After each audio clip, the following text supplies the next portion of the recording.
नमस्कार मंडळी, तर तुम्ही कशा आहात? तर तुम्ही चांगलेच असणार. शौर्य अँड मम्मी किचनमध्ये तुमच्या सर्वांचं स्वागत आहे. चला, उन्हाळा लागला आहे तर उन्हाळ्याची साठवून ठेवणारे पदार्थ बनवूयात. तर मस्त त्यातलाच एक पदार्थ म्हणजे वेफर्स.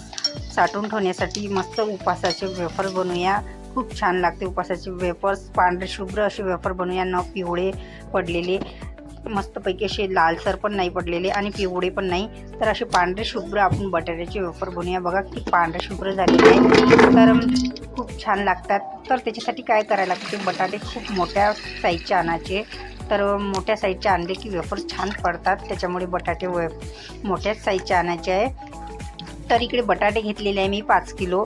तर 5 किलोची वेफर बनवण्यात आहे. तर काय करायचे, मस्तपैकी बटाटे 2 ते 3 पाण्याने मी इथे स्वच्छपैकी धुवून घेतलेले आहे. गंजामध्ये बटाटे काढलेले आहे आणि 2 ते 3 पाण्याने पूर्ण स्वच्छपैकी धुवून घेतले आहे. त्याची सर्व घाण काढून घ्यायची आहे. नंतर घाण काढल्यानंतर बटाटे सोकले की काय करायचं, आपलं साल काढायचं, कटर घ्यायचं. कटरनं पूर्ण अशी साल काढून घ्यायची बटाट्याची. बघा किती मोठ्या साईजचे बटाटे आहेत.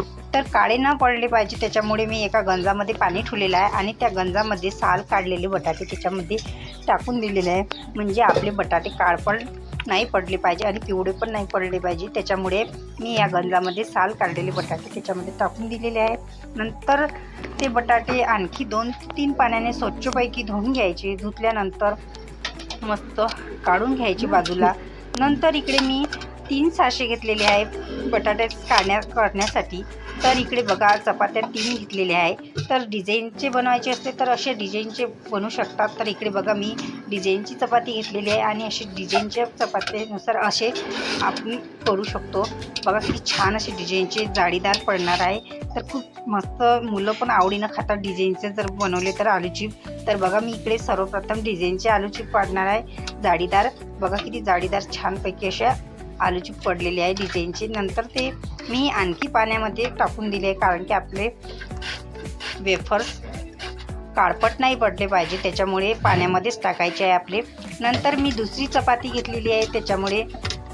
तर साधे आपण वेफर्स पाडलेले आहे. बघा असे साधे पाडून घ्यायचे वेफर्स, खूप छान लागतात.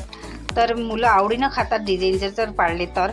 बघा सर्व वेफर्स मी काढून घेतलेले आहे, आपले खिसून घेतलेले आहे आणि आणखी स्वच्छपैकी पाण्याने धुवून घ्यायचे आणि 5 मिनटं पाण्यामध्येच ठेवून द्यायचे. ते 5 मिनटं पाण्यामध्ये ठेवल्याने कसं वेफर्स आपले तट होऊन जातात, म्हणजे छान असे तट होऊन जातात. त्याच्यामुळे मी 5 मिनटं पाण्यामध्येच ठेवून दिले. 5 मिनटं पाण्यामध्ये ठेवल्यानंतर मी वेफर्स काढून घेतले, आणखी स्वच्छ पाण्याने धुवून घेतले. इकडे चूल वगैरे पेटून घेतली.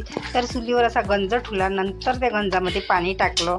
तर पांढरे शुभ्र येण्यासाठी मी याच्यामध्ये तुटी टाकलेली आहे, तुटीचा खडा टाकलेला आहे. त्याच्यामुळे मी त्याच्यामध्ये तुटी टाकली. नंतर तुटी टाकल्यानंतर थोडंसं मीठ टाकलं आणि वेफर्स मस्त टाकून दिले आणि 2 उकळी आल्यानंतर आपले वेफर्स काढून घेतले. थंड झाले की मस्त एका कापडावर आपले वेफर्स असे उन्हामध्ये वाळायला ठेवून द्यायचे.